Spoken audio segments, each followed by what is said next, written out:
welcome to the Motorsport Coaching Podcast, sponsored by Motivate Training and Management. This is a podcast where we talk to drivers and industry experts to help you maximize your performances on and off the track. Let's get started with today's show.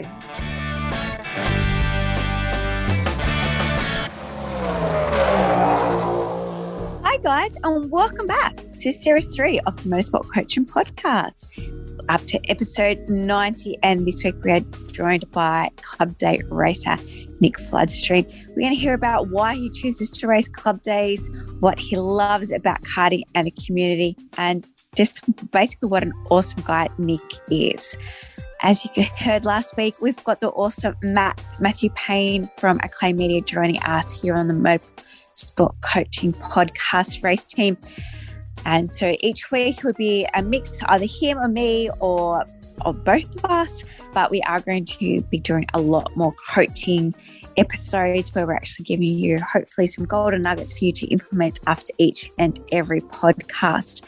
Thanks again for everyone who has subscribed. Every week going forward, we are looking forward to actually having an instant download or checklist for you guys to be able to action after each episode. So please stay tuned and stay right through to the end of each episode. We'll let you know what's coming out at the beginning in the intro of what will be on offer at the end. And of course, if you are enjoying or aren't enjoying these shows, we do appreciate any feedback on any of the preferred platforms. So please race over.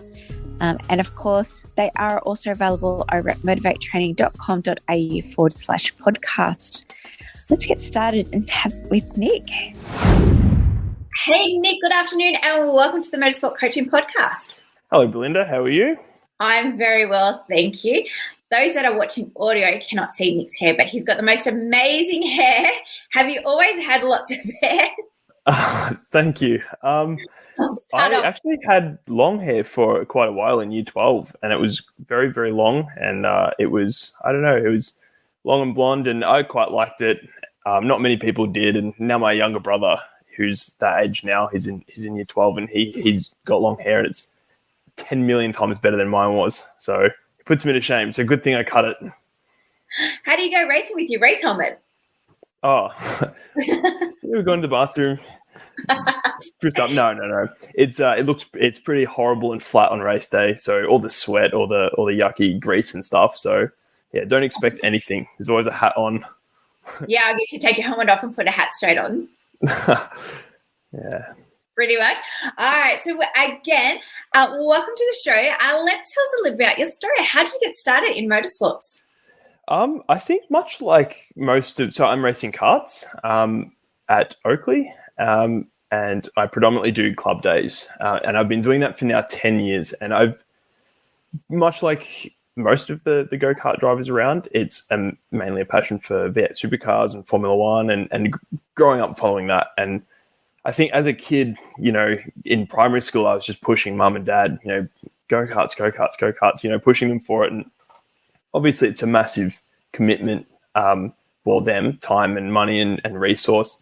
So I think it was about year 7, and they kind of took me down and had a look at, some kart shops and stuff, and eventually pulled the trigger. So I'm lucky enough to still be doing that now. So, yeah.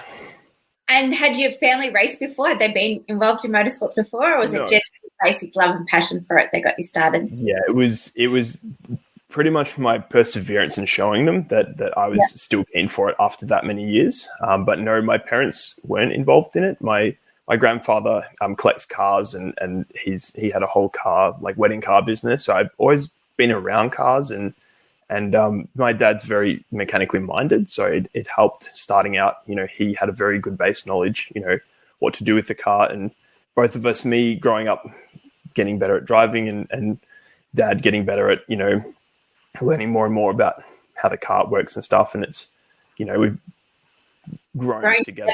Yeah, fantastic. And so you're saying that you're racing karts. So when did you start? Obviously, you said that you're a little bit later in life. Like, you didn't obviously start at cadets. So what class did you start off in? And what are you racing today? So I started in junior national heavy. So that was really cool. We always had a big field. Some drivers now that have moved up, into cars and stuff like that. So I was always benchmarking myself we were never on a massive budget, but we kept up with those guys, and so it was a very good benchmark, and a lot of those I went through to seniors with, and generally the numbers tapered off a little bit, and I got a few mates that are still doing it, and then I went on to do tag light, and that was quite a big step from juniors in terms of speed and stuff. That was really fun, and so had to play around in a couple of the tag classes, and now we are in Vic Combined Light. So we ended up going to Vic Combined because it was a lot more affordable, and it was, in terms of numbers, it drew way more numbers on a club day at least. So that's what we're there for, is to race essentially. So I've gained so much knowledge and skill and stuff by just being out there with more carts and passing and practice. So, but that was the last few years, and now we're in medium. So I ate too many donuts during COVID, and I'm too heavy now. So yeah. And as you said, you're a regular club participant. Did you ever have aspirations to do the Australian Karting Championship? And was like the only restriction really financial, or tell us a little bit about that? So we've always wanted to do a little bit more, and then club day and doing the odd open event here and there, and doing at least all the Oakley events, and they're supporting the club. We're a big one for showing our faces down there every single time, and supporting the club. That's a priority for us and for my career. In juniors, we did a few more open meets, and then I was at the end of VCE, and then we scaled back. I'll do more next year, and then I went to uni, and then it's like, no, I'll do more next year. But our main priority was club days, and my aspiration is to win the club championship. But last year was honours as well, so I did honours in industrial design. And so then it was this year, like, let's do more, and we ventured out, did some different clubs, and we did the Kingston Cup, which was cool, in medium, and we've had some great success in the heavier class. But yeah, I'd love to. It sounds kind of weird, but my main aspiration is, it's going to sound really weird, is to race club days professionally. So, and by that I mean, we go down and having sponsors and taking it, having the racing subsidized at least a little bit. So, do the best we absolutely can, and provide everything we can for sponsors and just continue. I'm very lucky that I'm still racing, and there's a lot of my mates that aren't. And just keep doing that. So, yeah, so you're obviously still very passionate about the sport after being it for such a long time. And that's great. That's fantastic if you just want to be racing those club days. Not everybody has those aspirations to race nationally. But you did mention a few times there about your sponsors. Do you have any sponsors at the moment? Yes. So I'm very lucky to be supported by Penrite. So Penrite Oil have been a massive help this year. They, I was helping out with them last year, so at the Australian Grand Prix, and having chats with Jared. He's very good. He's the corporate sponsorship manager, and then I applied as an ambassador, and I got the role. So it's very cool to have them on board, and I think they're wanting to support local clubs and that sort of thing. I'm very lucky to be supported by Motivate Training this year as well. So it's really cool to apply as an ambassador, and I think everything you guys do, I really resonate with the services that you guys provide. So I'll go into it a little bit later, but my jobs and that sort of thing, are all about coaching and mindset and the broader aspect of an athlete. So and also framing to a T, as seen on the block with their TV mirrors.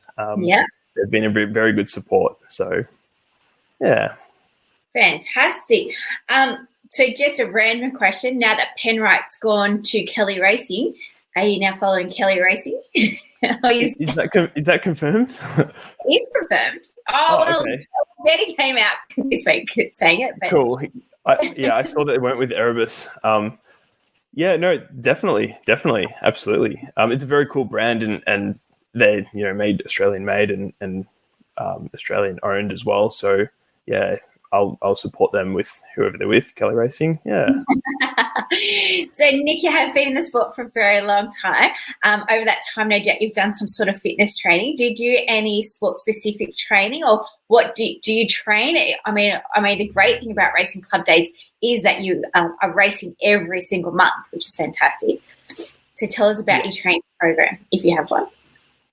Yeah. So, like as I said before, like Racing Club Day professionally, as silly as it sounds, like and having it subsidized and that sort of thing. Like I think for me, part of that, taking it, seriously and maximizing myself as a person and maximizing myself as an athlete. Like, yes, I am training, and I've always been active as a kid. I've always been involved in sport, played cricket, wasn't too good at all of that, but I did a lot of bike riding, and I still do.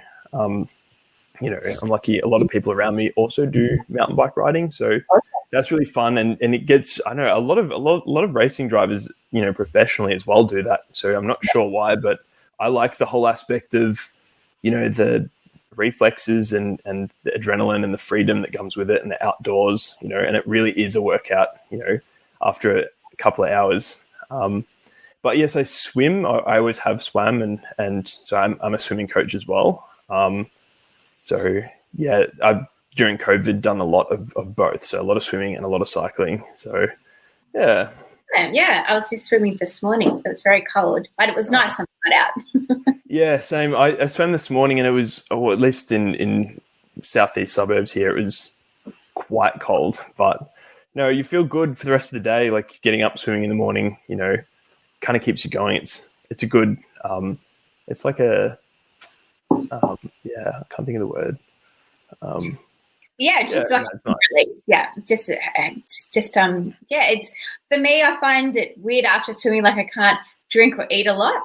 I don't know why, but it's just the thing. Yeah, I think I'm the opposite. I just come home and just want to eat everything in sight. So yeah, I don't swim that fast though, Nick. So maybe that's the issue.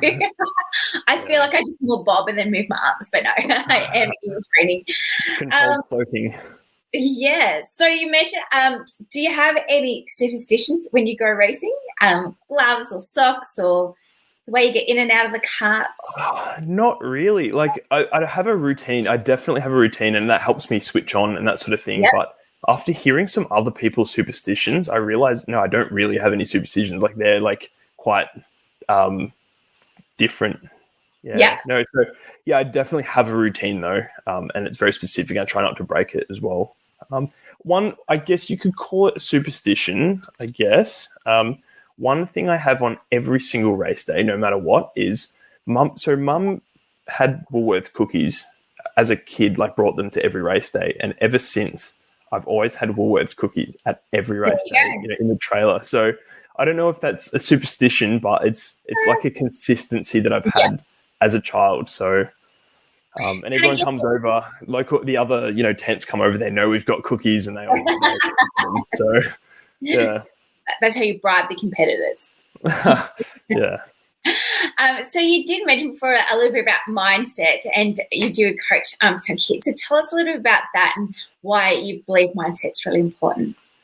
I think it's important to, taking. So I don't know how to start this. So as I'm a swimming coach, and I do a bit of karting coaching as well on the side. And one thing that I've taken from my swimming coaching, and these are squad athletes, some of them are national level, these are kids that are seriously wanting to become, some of them I know for a fact have said they, want to make it to the Olympics, and, that's amazing. And these kids have drive, and some of them are 7 years old, and, they can swim circles around me. It's amazing. Yeah. But they are referred to as athletes. And I think that stood out to me. And, I think there's a lot of value that comes with that. And I think that's really healthy. These kids, believe that they're athletes, and everyone around them, they are athletes. And adopting that mentality, it kind of pushes you that little bit harder. And I've transferred that into into myself, and when I go to eat something I shouldn't, I do think I still end up eating it, but I think like, oh, should I do that? Is that the most athletic mentality? And going back to racing club day professionally, if you can think about yourself as an athlete, you change your mindset a little bit. But I think goal setting is important. I think it's really clear that you can manifest and really think about objectively your performance and stuff like that. So there's all sorts of mindset things that I'm using, I guess. Yeah, it's good.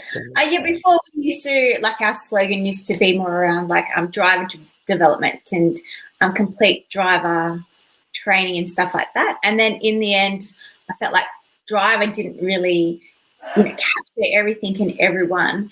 And then I was like, you know what? All of these guys and girls are aspiring to become athletes. And so that's what we do. So now that's why we're athlete performance around, fitness, nutrition and mindset. Because regardless if you want to race club days, again, that's more actual race meetings than, say, Australian karting championships, then, you need to think and act and definitely sleep and mental and all of these other behaviors in order to perform. And I think that's like our biggest thing at Motivate, is trying to drive that into the individual, that it's not just about racing on the track, it's all of these other elements that make up your performance as well, like a normal athlete.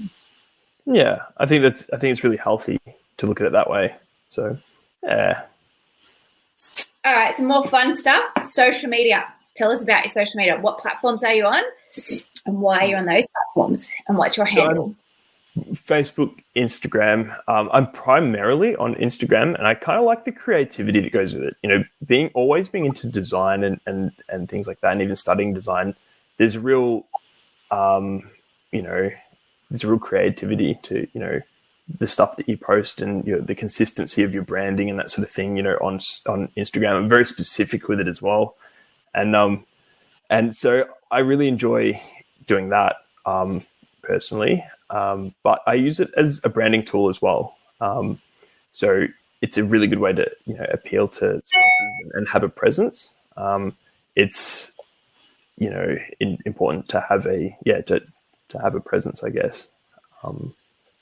So you can find me on Instagram at Nick Floddy. And yes, that's pretty much it with Instagram. I think it's a valuable tool. I think it's a very valuable tool. Yeah. And so do you post the same content on both platforms at this stage, or do you? Not really. That Facebook is more personal stuff. And the Instagram, I've at least this year been marketing myself a little bit more heavily with my racing, trying to take it a little bit more serious, and being very specific with what I post and that sort of thing. I think with COVID this year, that's when I've realized I could maximize myself better as an athlete and maximize myself better as a person. And by doing that, going out looking for sponsors and that sort of thing, and you get turned back, a lot, but then you have some cool opportunities that come out of it as well. And like with Motivate and you, Belinda, but using Instagram to help with that. So and do you have a website? No, I don't have a website. No. So I'm yet to venture out and make a website. That's all right. And so you just said you finished your education, so you've been doing automotive design. So tell us a little bit about that degree. So I've always been extremely fascinated with drawing and cars, and I've always had a love for cars and motorsport. And so as a kid, I would always be drawing down the margins of my books at school and of these different cars, and I always got told off. And even throughout high school, all I was doing was drawing cars, and I realized that I had a bit of a flair for design, and so I ended up doing that at university. So that was industrial design at RMIT, which is a really nice course. Industrial design is so broad; it's anything. It's the bridge between art and engineering. So it's making something look nice and work together. And within that, you can specialize in different fields, and I tailored my course towards automotive design. So I did my thesis on mobility and nostalgia last year, which was really cool. It was a driver-focused car for 2035. Using different aspects from cars in the past, basically. And then when I ended up going into design and going back to high school, because my mum actually works at my high school, and so I'm always back there. And the teachers that always told me off for drawing in my books, I go back and go, oh, that actually got me into uni and it got me through uni, So That's don't awesome. tell off kids for drawing down the side of their pages. So it's really funny, but yeah. Yeah. So what do you plan to do with that now? What's that? Sorry. What do you plan to do with that degree now? Well, it's funny you say that, Belinda. I at the start of during this huge lockdown period, was looking and building a network of car designers that I know, and venturing out and trying to meet as many people as possible and look for a car design job. But since Holden shut down, it makes that a small industry even smaller. And so making my folio and developing my all pretty artworks and stuff like that, I realized that I wasn't ready for it, and I was a bit having cold feet about the entire thing. And I realized that the reason why was the notion that I'd have to get rid of my coaching job. I'd have to get rid of my karting coaching and my swimming teaching as well. So I'm a swimming coach, a swimming teacher, so I do adults and younger kids as well, and my karting coaching. And at the idea of, the common denominator there was actually teaching and putting on, furthering my knowledge and helping inspire younger kids as well. I realized that was the common denominator, and I needed to pair design with teaching, essentially. So I've going to do my master's of teaching this year and next year.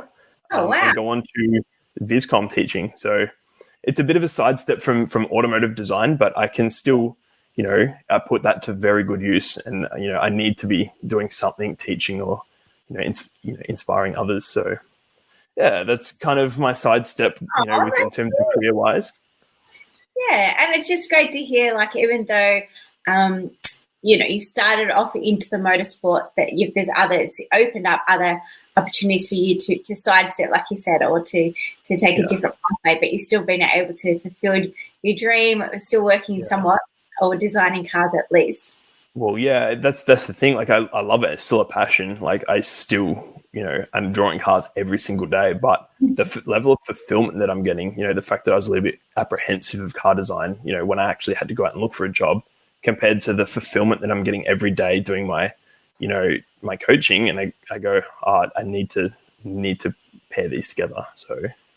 Yeah. And how do you promote your coaching? Is that just through Instagram, or is that just word of mouth at Oakley Kart Track? So it's actually with Le Mans Entertainment. So Le Mans Entertainment in Dandenong. So I worked there as a track marshal, a few years ago, and I'd always had this idea of like starting like a little coaching academy, for younger kids that aren't as fortunate as myself to have the time or resource to race karts. And so I had come up with this idea of a young driver academy, and I'd sort of pitched it, and eventually it became a thing, and so it's been evolving over the last year and a half, the Le Mans Young Driver Academy, and it's really cool. And I love seeing where these kids who are actually very, very good drivers how they're improving and helping them out. So what kind of things do you do there at the Drivers Academy? So with Young Driver Academy, every week we do like the fundamental, things with driving. So we'll have, racing lines one week and driving in the wet the other week. And then, before that we'll do theory. So we do a bit of mindset, a bit of goal setting. We'll learn about how a kart works and how the things that we're implementing, while we're physically driving out there, how that works, in theory. So it's, it's from, each term. Different things. We go through each week doing different things. So, yeah. Oh, that's fantastic. Well, Nick, thank you very much for telling your story. It is a great one, very different to a lot of other people. So, again, I appreciate you sharing your story with us today. And just once again, how can people follow your journey? I'm on Instagram, so at Nick Floddy. So you'll see all my racing stuff there. But before we go, I'd like to make a special thank you to my family for putting me through karting. So I'm very lucky to realizing during COVID that, I'm racing every single month up until now. And this is the longest break I've ever had. And I realize how lucky I am that I am racing. Yeah. So thank you for their support. It's a big commitment and sacrifices that they've had. So I'd like to thank you them, all my sponsors, Penrite, Motivate, Framing to a T. I'd like to thank my girlfriend as well, who's been a massive support too. So yeah, thank you. Thank you guys. That's wonderful, Nick. Thank you very much for your time. And we look forward to following your journey this year at Oakley Kart Track. Cool. Awesome. Thank you very much, Belinda. Take care. Well, thanks everyone for listening to this week's show. I really hope you enjoyed that one as much as I did. Now, remember, all the show notes with the links and the specials mentioned in today's show are available over at motivatetraining.com.au. If you haven't already, I'd really appreciate it if you could head to iTunes or Stitcher, type in Motorsport Coaching, subscribe, and leave us a review. Each week, I'll read them out and you'll go into monthly draw to win a fantastic prize. If you have any questions or comments, please email us at motivatetraining.com.au or head over to our Facebook page at Motivate to T. Until next time, take care.